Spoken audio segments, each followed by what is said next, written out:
Self-reliance is not only about, you working for your own money. That's part of it. It's important. But self-reliance is also your ability and your effort to protect your own money. It is in everybody's responsibility, your own responsibility, to protect yourself from inflation or hyperinflation.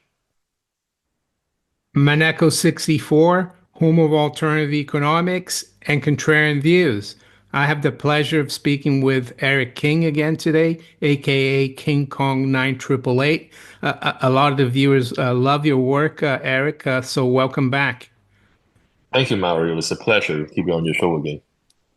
You're welcome. And so let's get right to it. I follow you very closely on X, and recently you posted a flow chart, and I'm going to bring it up. Uh, and I'm calling it the diabolical flow chart. So maybe you could explain to us what this flow chart is. So that's basically like that flowchart that you have on your screen, Mario. That's a description of the Western gold and silver marketplace. How, gold and silver is being bought and sold in the West. Like that flowchart explains it all. It shows everything. So to break it down for you, essentially in the West, you guys have the LBMA, you have the COMEX, and you have the ETFs, like the GLD and SLVs. And the LBMA is simply what the insiders, they call it a physical market. But both me and you know, Mario, the fact is that the LBMA is a unallocated paper promissory note market. Because what's happening right now? People buying physical gold, or they want to buy physical gold at the LBMA, they have to wait 30, 60, or even maybe 90 days. So that's the definition of a paper promissory note. It doesn't mean that you'll get it right away. It's actually ridiculous. It's like you going to a supermarket and the store clerk tells you that you can't get your eggs until 60 days after you pay your money. That's what it is, right? So in my opinion, that's not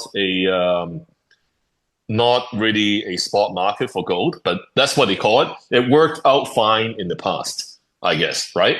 Because when people bought those gold contracts at the LBMA in the past, it was 2 days after they pay T+2.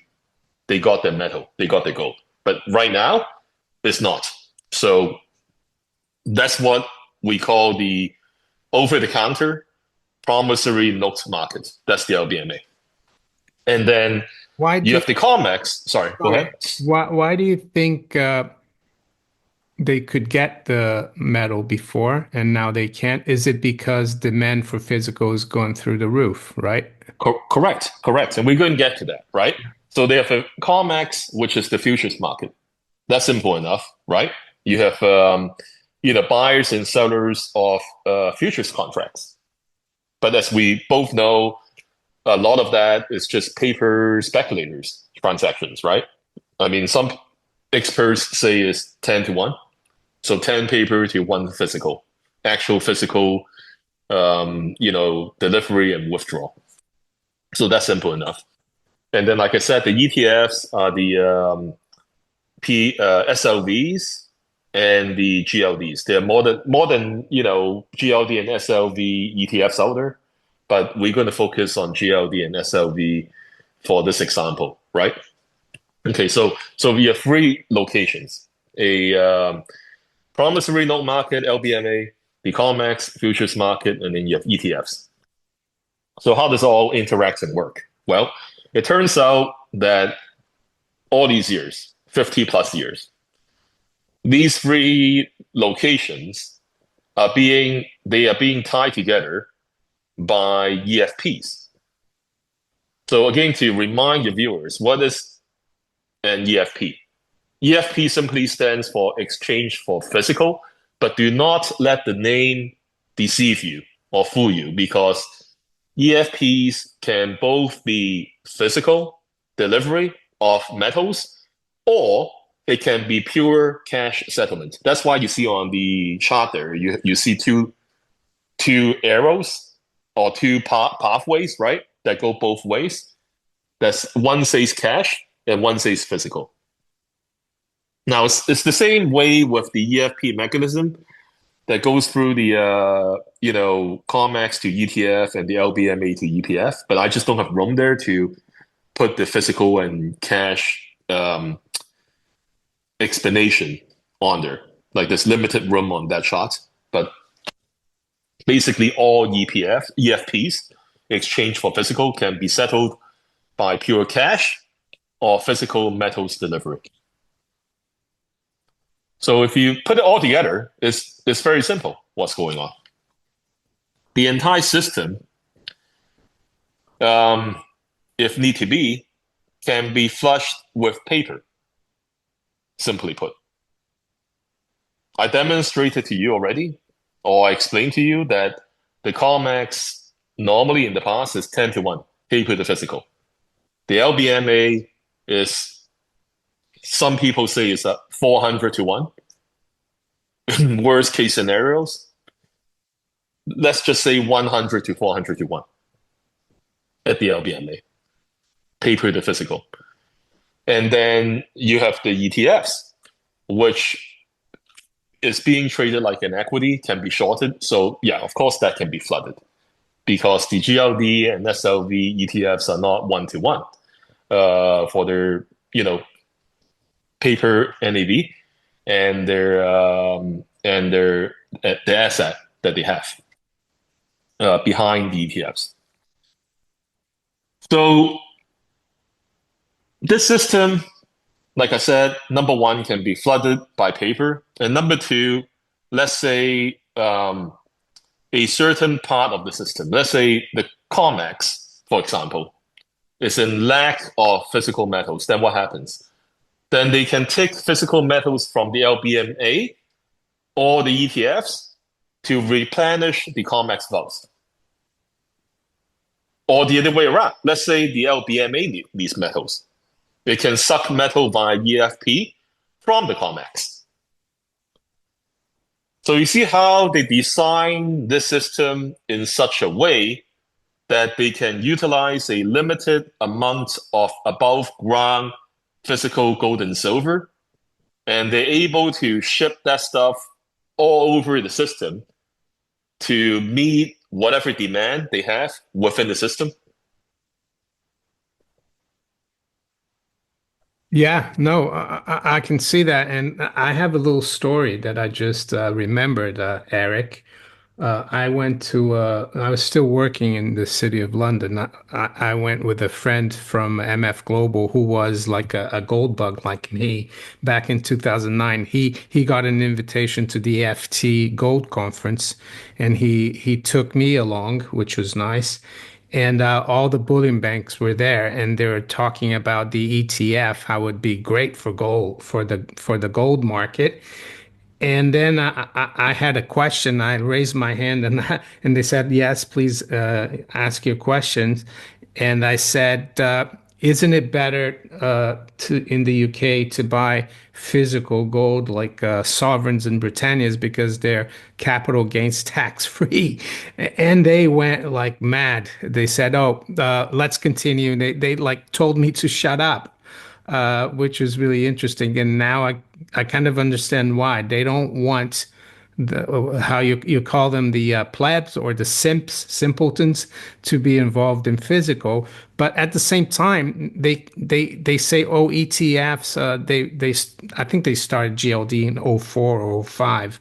I don't remember exactly when. They said it's really helped the gold price, but from what you're telling me, it's just a mechanism to use like other people's gold to kind of replenish this diabolical system. And so why do you think the bullion banks want to do this? Is it to keep us away from gold?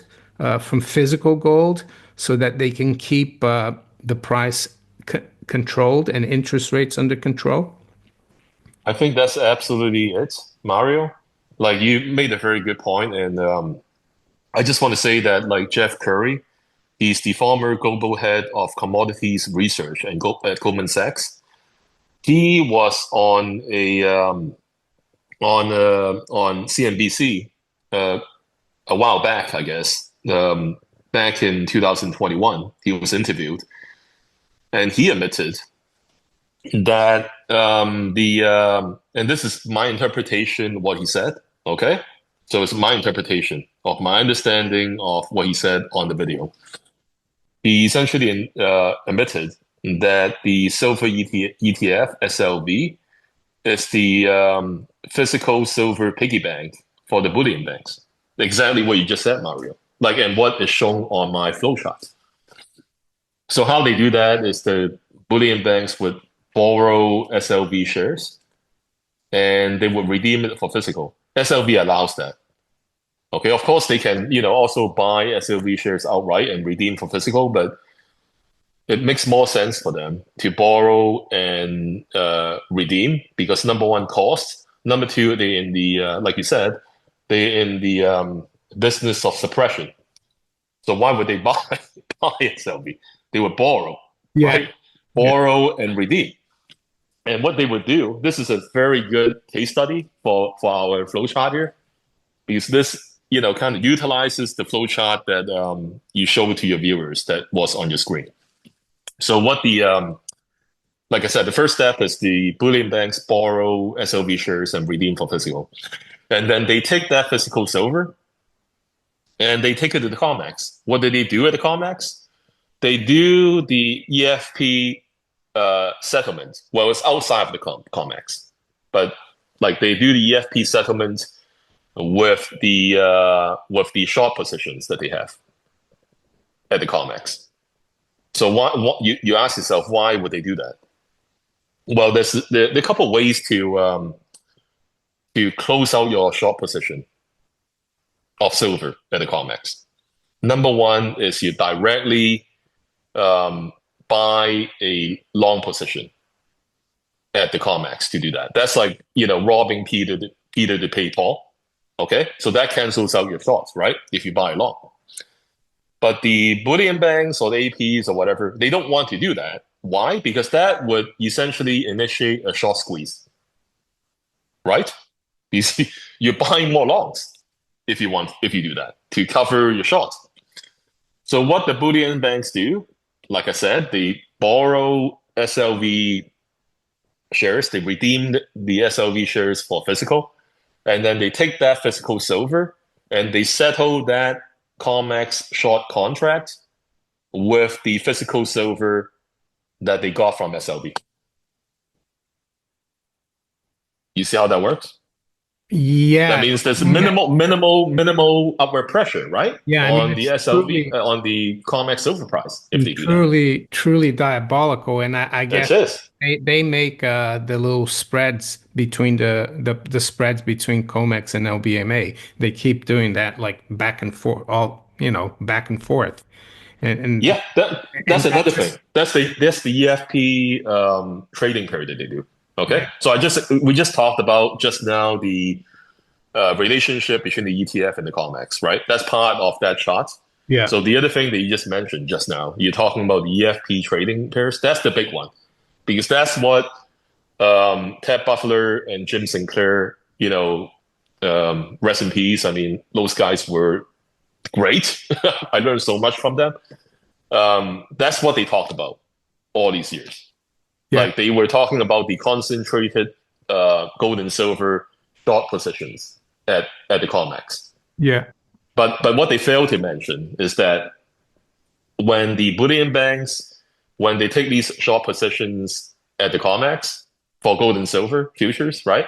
At the same time, they're buying a equivalent long position at the LBMA OTC promissory notes market. Now, the experts, the actual experts who work in the bullion bank business, will tell you that that's a physical hedge at the LBMA, they'll tell you that.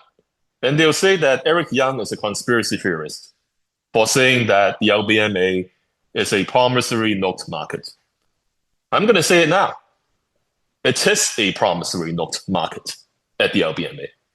Because the fact is, like I said earlier in the program, the LBMA is unable to deliver its gold at its normal T plus 2 time frame. Right? It's Yeah, happening right now. it's been So it's promised. been Yeah, exposed, and in the past, people like Jeff Curry and others in the sure. bullion banks and Jeff Christian, they said, yeah, these people are conspiracy theorists, and they don't know what they're talking about because the bullion banks, they're fully hedged, but fully hedged with paper, and up until a few months ago, that worked, and now it seems to have exploded and backfired completely with what's going on in the LBMA. Exactly. So I'm just going to carry on. Basically, they have that EFP trading period. They short the COMEX, gold and silver futures contract. They long the LBMA.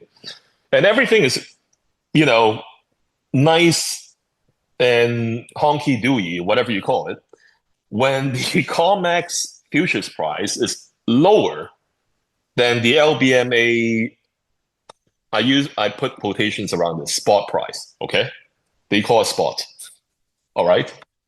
So as long as the COMEX futures price is lower than the LBMA spot price, the banksters or the bullion banks, they make money. So it doesn't really matter if the price of gold and silver go up or down, sideways, whatever. The bullion banks, they made money from the spread.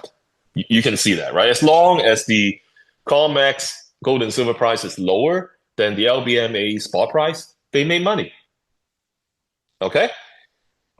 But like you said, Mario, what's happening recently is that the COMEX futures price is now a lot more expensive than the spot price at the LBMA. Because why? Because the LBMA is not able to deliver the gold on time.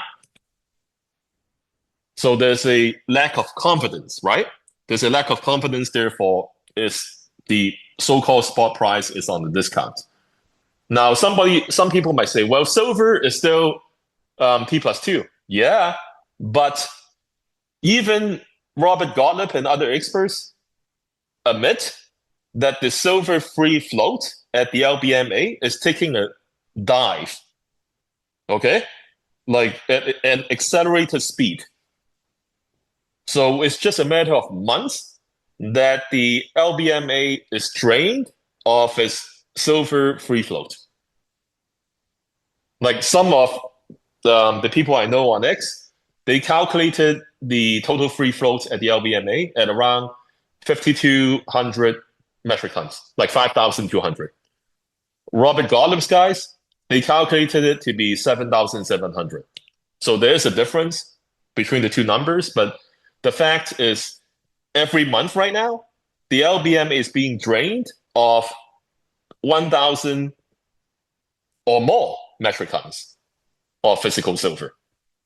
So you see the problem, right? Like that's why I think the spot price at the LBMA for both gold and silver is cheaper than the COMEX futures price. Okay, so that's the EFP doom loop that I explained to your viewers on your show in the past. Yeah. Because the bullion banks are losing money, right? So and guess what? If they're losing money on that LBMA contract, what would they do to minimize their loss? They would stand for delivery of the physical because that promissory note is losing, you know, is losing its value, right? And But if you, but the and credibility as well. and credibility. But if you're insider and you're able to get the physical metal was worth the full amount at COMEX. That's why this doom loop is accelerating, and that's why the drain of the LBMA is not stopping. That's what everybody, the insiders, have been talking about.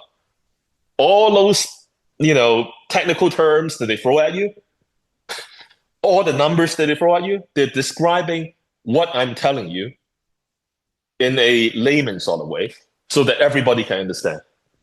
Okay? That's what's happening, Yeah, and I thank you essentially. for that, because I've been noticing there's something wrong in the market for over 20 years that COMEX and LBMA control things, but you've put it all in simple terms in the flow chart. And so maybe we could check because as we speak, well, today is Friday, March 28th, and spot gold, for example, right now, uh, Eric, is 3,072. So where is the April future right now? You've got that in front of you. It should be pretty much the same price because April is almost ready to be a delivery month, right? Yes, correct. Yeah. So yeah, I agree with you, Mario. April, let's call that the spot Yeah. price, right? Like for COMEX. Yeah. That's the spot price because I mean March is over pretty Yeah. much. Yeah. So that's April is sitting at $3,096 right now. So that's And that's a huge difference. It's like $24 higher. correct. But it's even more severe with silver.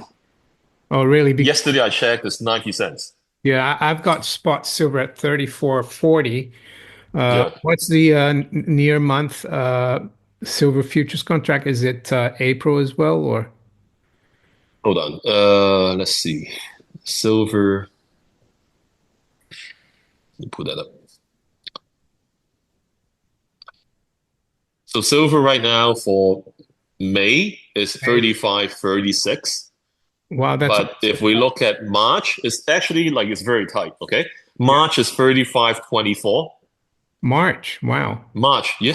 Like because that's spot, that's isn't it? That's spot. that's spot that's even more spot than April, right? Yeah, I It's mean, March, right? this is like now. So that's like It's almost a dollar. It's almost a dollar EFP negative spread. You know what that means, Mario? I calculated it yesterday. that means Right now, you know what they're sitting at? The bullion banks are sitting at negative 30% annualized loss for the EFP spread. yeah, and Because when yeah, sorry, and go ahead. the silver doom loop is going to start because if you are an insider and you can take delivery on LBMA, you're going to go and sell it on COMEX. Correct. Yes. Yeah. Yes. Mm. So anyway, like it's funny because while we're talking about this, a lot of people every day when they slam at 9:30 a.m. Eastern Standard Time or 9 a.m., people ask me, "Oh, what's happening? Why is this slam?" They don't understand the mechanism. And the fact is that a lot of experts in the US, all they talk about are the concentrated short positions. I mean, yeah, that's half of it, but it's not the entire picture, right? As what I explained. So what happens every day at 9 or 9:30 a.m. when they snap gold and silver? I explained this on my X account. If you look at my chart again, every morning when they do that, what are they doing? Yes, they are buying a hell of a lot more short positions at the COMEX. But at the same time, they're buying longs at the LBMA. I'm talking about the banksters or the bullion banks, whatever you call them. So they're doing that, right? But most likely, when they are buying those longs at the LBMA, they are also probably asking their buddies to sell paper shorts at the LBMA. Now, why do I say that? Because Mario at the LBMA, this is a fact, by the way. The buyer and sellers can choose who their counterparties are. They can choose who they're selling to or buying from. It's not like the COMEX because the LBMA is OTC. It's over the counter. It's a private market. All these transactions are private between buyers and sellers. You see the problem of that? Yeah, can't they also like cancel the Yeah. transaction as well? Yes, they can. They can do that. Which is So they yeah, ridiculous, isn't it? I remember when do you remember the LME, which is a completely different market? It's for base metals. I think when there's a nickel squeeze, the right. exchange canceled trades, and hedge fund, big U.S. hedge fund sued them. But what Correct. you're saying here is that in the LBMA, they just cancel trades left, right, and center, and there's no regulator. Correct. So let's put it this way. Let's put it together again, right? COMEX, those concentrated shorts, they are not naked shorts, okay? Because these bankers or bullion banks, they have hedged their COMEX concentrated short positions with LBMA long positions. But the problem is that at the LBMA, you can pull all these shenanigans. So in reality, what happened is that the COMEX, the banksters or the bullion banks, they offshored all the manipulation, most of it, to the LBMA. It's structural manipulation. It only works if the entire system is intact, as I've shown you in that flowchart. Yeah, that's right. So, That's it. yeah, and could you summarize maybe what the real purpose, aside from controlling well, making skimming off from investors really and stackers uh, a lot of capital. Some people will argue, Eric, well, gold has gone from just above 1,000 in 2015 to 3,000 now. What are you talking about? Well, Right. yeah. So, what's your counter to that argument? It's simple because if as we all know, China and India have insatiable demand or appetite for gold and silver over the years. Just use China as an example for gold. Just, an example so that people have an idea what's going on. The SGE, it delivered when China, when it talks about delivery in China, gold delivery is actual delivery, okay? Like withdrawn from the SGE, the Shanghai Gold Exchange Vault. In 2023 and 2024, the SGE delivered approximately each year, 1,450 metric tons of physical gold. Isn't that amazing? That is insane. I mean, like all the central banks combined in 2023 in the world, supposedly, I'm sure they lowballed it because some experts came out recently and said that number is probably fake. The global central banks probably imported multiples of that, right? But anyway, the official number is 1,000 metric tons. So China's SGE is 1,450 metric tons per year, 2023 and 2024.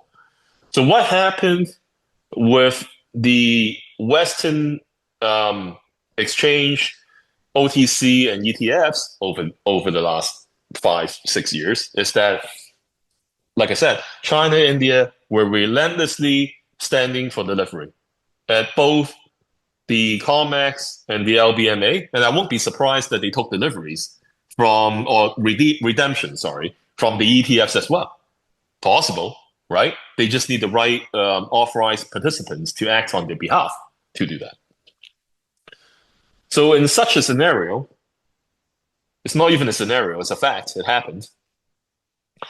If the LBMA COMEX ETF system that the West is running don't let the price of gold and silver go up incrementally, they would have been completely drained of the metal, right? Because as we both know, Mario, at the end of the day, the availability of the physical metal is a function of price, right? Even with the current system in place that slows down the ascension of gold and silver prices.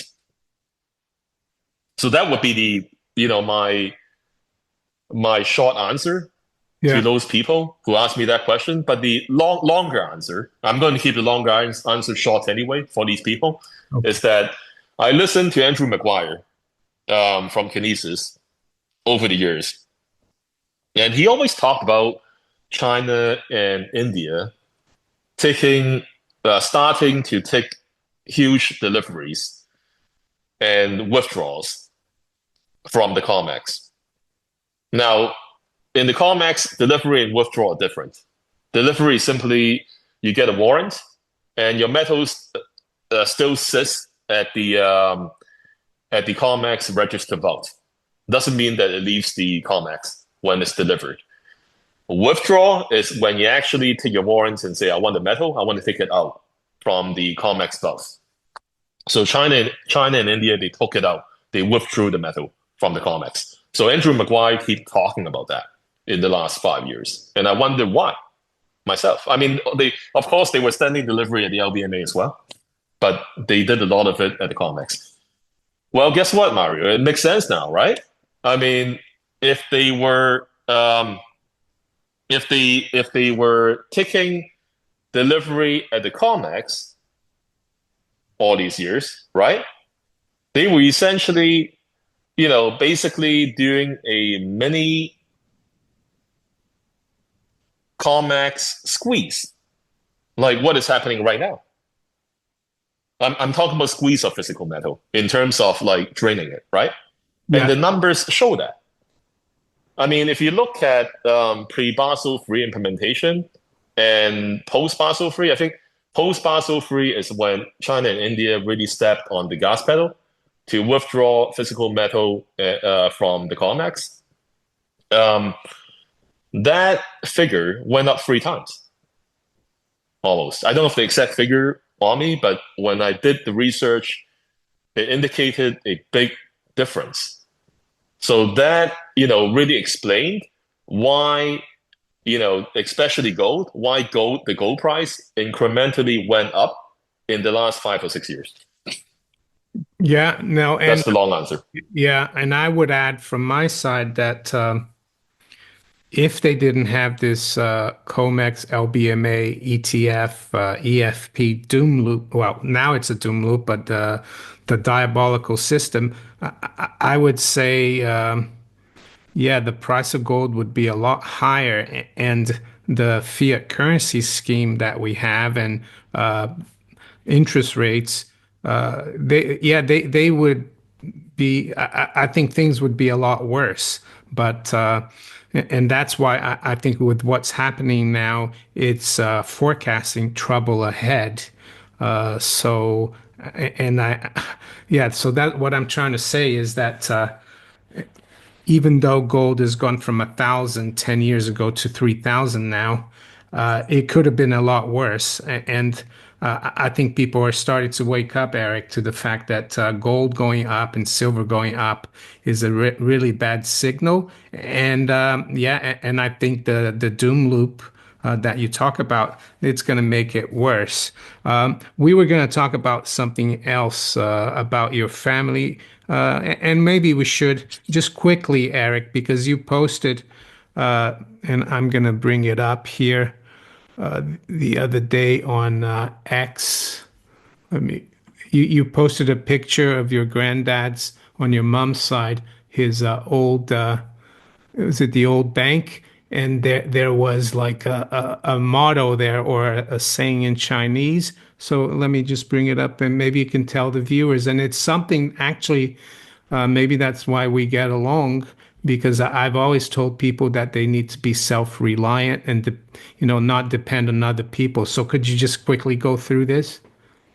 That's actually my grandfather on my mother's side, his ancestral residence. So my grandmother's clan, their ancestral residence or mansion at Xi'an, around that area basically. And there's this big flag at the entrance of the mansion complex of the estate. That's it. Like you said, it says self-reliance. Yeah. Um, my grandfather, as you know, Mario, he was a banker. I mean, he owned banks all over China. Xi'an is the western region of China. He also owned banking branches in Shanghai. So he operated all over China, not only Xi'an and Shanghai. He also operated in um, Chongqing, which is the southern west region of China. Um, and I think we discussed this last time when we talked. During that hyperinflation era of China, between basically after the Second World War and 1949, when the KMT, which is the Nationalist Party, before they were defeated in mainland China, they inflated the Chinese currency. They did. They basically issued a gold certificate, and they inflated the Chinese currency to nothing. And what my grandpa did was that he never believed in fractional reserve banking. So the people who banked with him, they were guaranteed a 1-to-1 ratio of physical gold. And he did not obey the government's orders. I mean, he retreated and he hit the goal. So his customers were spared from that entire hyperinflation episode of China right before 1949. And another funny thing that I realized recently is that TV Soon, who was the secretary of the Treasury in China during that time, the Soon dynasty in China. Basically, they financed Dr. Sun, their family, to overthrow the Manchurian Qing dynasty, establish the Republic of China, and they backed the Chiang Kai-shek, the general, to be president of China. TV Soon actually graduated from Harvard. He was a Harvard graduate, and he worked at Citibank. That's And he was buddies with FDR, with Roosevelt. So he copied that gold certificate thing from Roosevelt, but it failed in China. It failed in China, and because that went in. they abuse. Oh yeah, yeah, That's why. exactly. So that hyperinflated the Chinese currency. So anyway, the whole point of all this is that my grandfather believed in self-reliance. But self-reliance is not only about, you working for your own money. That's part of it. It's important. But self-reliance is also your ability and your effort to protect your own money.